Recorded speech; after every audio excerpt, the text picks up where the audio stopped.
What's up guys, Kevin Goetz here from Profit, helping you achieve musical success.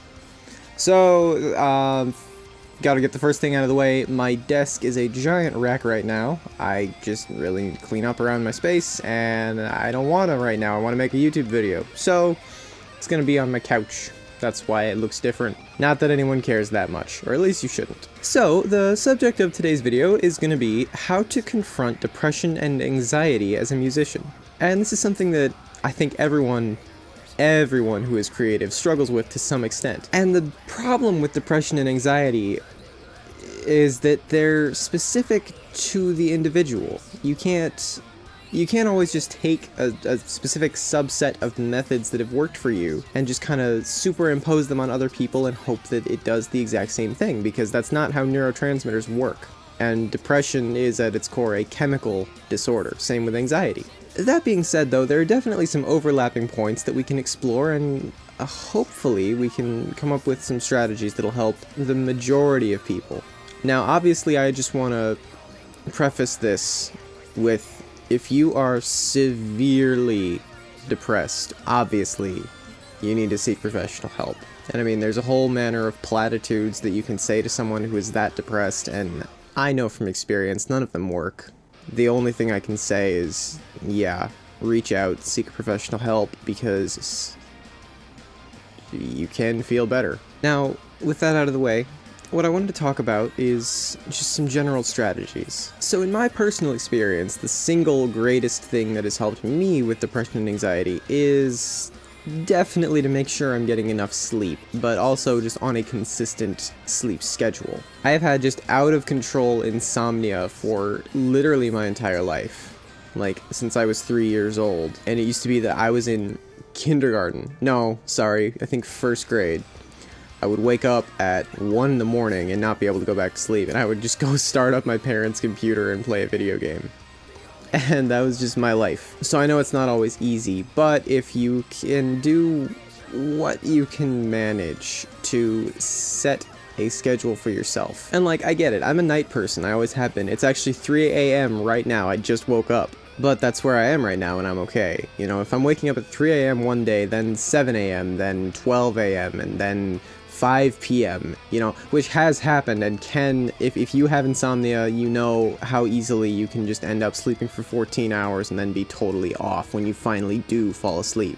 But as long as I'm consistently on, you know, within an interval of maybe 1 or 2 hours of when I go to bed and wake up, I have noticed a, like, profound difference in my anxiety levels and my depression levels. Of course, there's also diet. You know, they say that minimizing sugar and caffeine intake is like the #1 thing to control depression and anxiety. I think you guys can probably tell I don't subscribe to that thought, which, and it may well be true, but you know, I do okay without it. And okay, so these are all probably like the superficial things that I'm sure like the first result in Google if you're searching how to manage depression or whatever. So let's get into something more interesting. I am of the opinion that in creative and artistic people, whether it's music, whether it's art, whether it's, you know, whatever it is that you do, we have a special relationship with depression and anxiety. I kind of wonder if it's like a did the chicken come first or did the egg come first kind of scenario. Are we depressed because we are wired to create and that impacts how we think about the world in a very depressing way? Or are we driven to create as an outlet for depression? Because I personally have felt evidence for both possible outcomes. So probably a little column A, little column B. And so the first real secret here is that you need to tie it into your goals and what you create. And what I mean by that is, okay, here's an example. If I'm depressed, I have 2 surefire solutions that I can aim for. One, I can try to recondition how I'm thinking with music by either listening to or writing something very optimistic or uplifting. And I suspect that there's kind of a subconscious cognitive behavioral element to that, where if I'm being hit by all these positive associations, it kind of undermines any negative self-talk, which in my experience is the largest cause of anxiety and depression, is In the case of depression, it's very defeatist or like demotivating or generally just sad self-talk. And in the case of anxiety, it is also self-defeating, but generally like fearful instead of sad. By the time I was 16 years old, I had been on literally every single anti-anxiety medication on the market at the time. And to the best of my knowledge, they haven't actually changed the formulation that much since then, so sucks for me. They were either completely ineffective or had such horrible side effects that I could not continue to take them. So in any case, I've had to learn to manage these things without relying as much on medications, and I have not been on anti-anxiety or anti-depression medications in, I think I'm up to 5 years now, 6. And the biggest method that has worked for me is cognitive behavioral therapy, is listening, actually just shutting everything out, stopping, breathing, hearing myself think, which is so hard for me, and I think hard for most people in the society, is just taking a moment to actually stop and listen to the thoughts going through our heads. And what I found was a lot of negative self-talk. And when I started either writing it down physically and then writing a counter sentence to it, or just kind of saying in my head like, no, that's wrong, this instead, it really did start to get a lot better. So I suspect that in the case of listening to uplifting music, it might do something similar without as much conscious thought on my part. Now, with that being said, I think the more profound way, and I haven't done this with anxiety yet, but with depression I do this all the time. When you are feeling just broken, if you can sit down and write just the saddest, most heartfelt music you can, not only will you get an amazing song out of it, trust me, you will also tend to kind of funnel a lot of that feeling into the song and transmute it into something you can handle. There are personal stories about upcoming albums of Mute Prophet that I'm not necessarily prepared to disclose here yet, but I have done this technique for an entire album before. But I think as a more, like, public example, we can look at Nightwish. And I know a lot of people are sick of me talking about Nightwish. I love them, deal with it. The album Dark Passion Play was written as exactly this. It was almost a conceptual experiment in dealing with emotions that the composer just could not handle. I'm not going to give you a history lesson if you don't care, but I mean, he has publicly said in interviews in the years since that that album may have saved his life, or at the very least saved his sanity. And at the time when it came out, I think most of us could feel that, if we weren't just too busy being butthurt about the fact that they had a new singer at the time. But, like, that was incredibly influential for me, because as a 16-year-old kid who had struggled with depression my entire life, here comes this new album by this band that I'm in love with, and it just blew my mind to see someone using music as a way to handle their depression. Like, I genuinely had never heard of someone doing that before.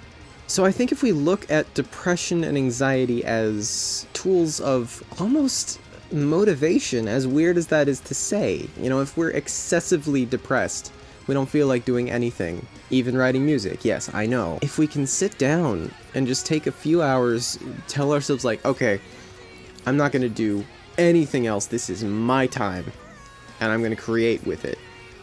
And then the thing that we create is specifically balanced on making us feel better, then it really can make just an incredible difference for you. Now, and the other side of it, I think, is not meeting our goals. And that's the other issue, is that creative types are way more goal-oriented than the general population. There have actually been a number of studies done on this, and I'm gonna generalize here, I don't want to offend anybody. But in general, so the stipulation is that the general population, their goals are get a good career, get in a good apartment or a good house, maybe get a spouse, start a family. It's very like milestone oriented. You know, you want to live on your own and have a general comfortable life. Therefore, you need a good job. Therefore, you need a degree. And it kind of stacks in reverse order. And that's, I by no means do I want to like diminish people who, that is absolutely wonderful if that is what you personally want to do. For a lot of creative types, statistically, That's nowhere near enough. What we want is success a lot of the time. What we want is to be able to create and share it, and no shame in saying be praised for it. We want recognition, we want a lot of the times financial compensation for our creativity. We just want to make a difference with what we're doing. And that's hard, you know, especially when you're surrounded with the message that you just cannot be a creative anymore, that there's somehow no money in it, which is complete crap, by the way. Or, you know, you need to have a fallback plan, you need to go to school, you need to get a real job. That would depress anyone. And I told myself a long time ago that for me personally, I don't want a fallback. And like, people have said that that is childish of me, like, but it's what I attribute to my success, was saying, I don't want a safety net because if I fail, I want to have nothing. If I start on this path and I crash and burn, I want my back against the wall. I want to have the risk of being homeless, because that will motivate me that much harder to not fail, one, and two, if I do fail, to immediately get the hell back up and get back to it. Find something that works. Because for me, my personal philosophy has always been that safety nets make you complacent and they make you weak. If there is no danger, if there is no fear of failure, then what's making me leave my comfort zone? Really?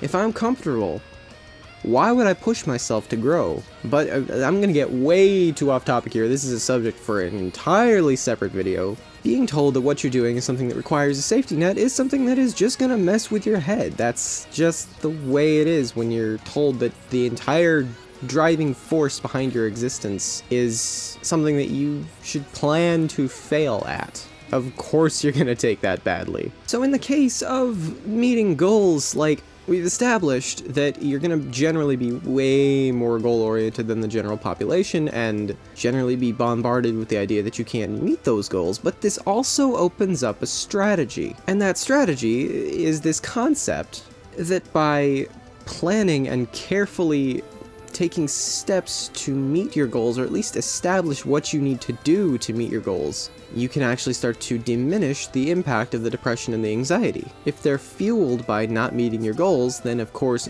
meeting your goals is what's going to strip them down. You know, there's no point that my depression is worse than when one of my Facebook ad campaigns starts performing badly and suddenly I'm not making as much of a profit. There's no point when my anxiety is worse than when I've flubbed the search engine optimization of my last few YouTube videos and my entire channel's view ratio cuts in half. But ultimately I take that as, I screwed up. That was my bad. I can sit here feeling sorry for myself, or I can fix it and I can not do it again. And that's really, I think, the biggest thing. My issues with depression and anxiety have never been better than they are now, and the main thing that I have changed is that I have made a point to stop thinking of myself as a victim in any scenario.